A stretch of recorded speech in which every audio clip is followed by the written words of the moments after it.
Hello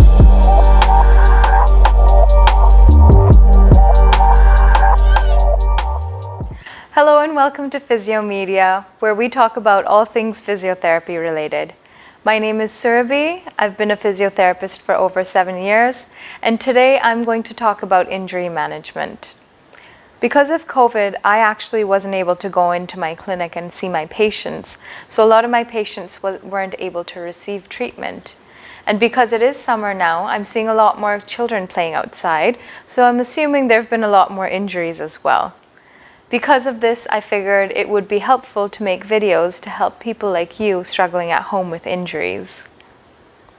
Now, before I begin, I should mention that any information and advice that I share in today's video shouldn't be used to replace medical management, which means that if you've had a more serious injury, please see your doctor.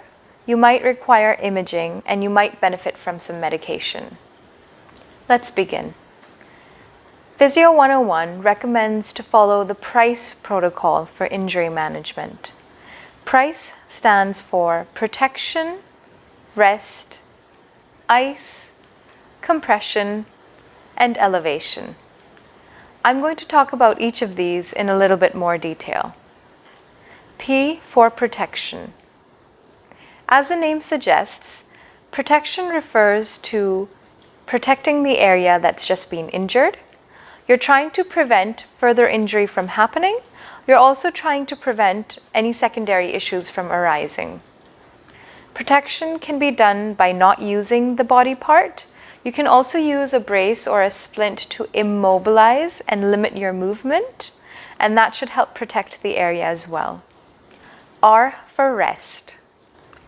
Rest refers to resting the area that's just been injured, which also ties back into the point of protection.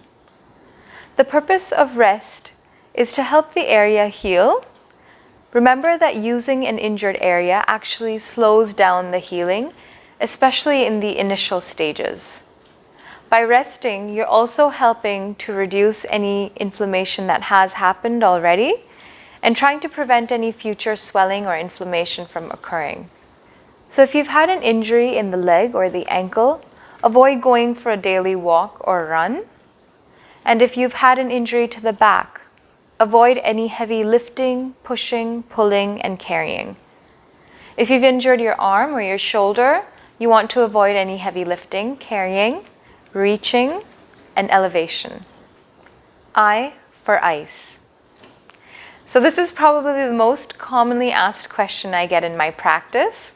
Should I use ice or should I use heat? And when do I use which? And though it's a simple question, the answer can be a little bit more complicated. I'm going to try and demystify this for you. So if you've had an injury like a ligament sprain, which is what an ankle sprain is, and especially if there's visible swelling, you want to use ice. However, if you've had a muscular injury, and especially if there isn't a lot of visible swelling, you might want to try heat. Muscles tend to like heat. Heat helps to relax any tensed muscles. And so there's often a lot of relief associated with using heat over muscles.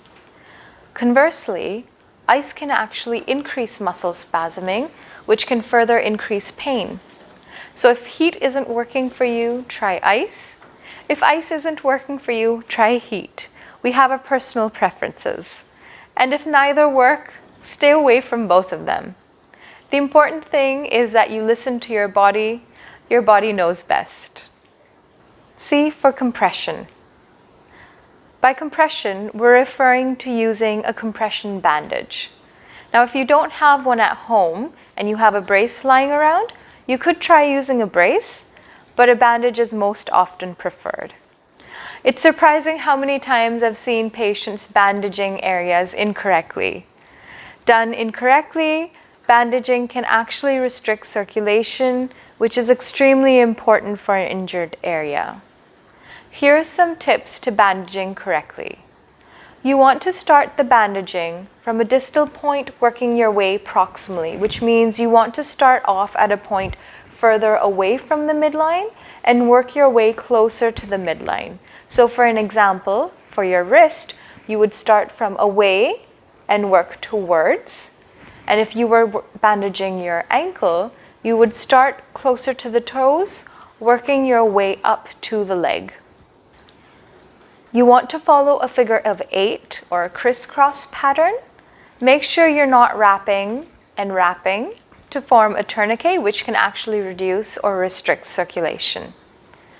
And you want to have the bandage firm without it being too tight, which means that you should be able to fit about 2 fingers between the bandage and your skin.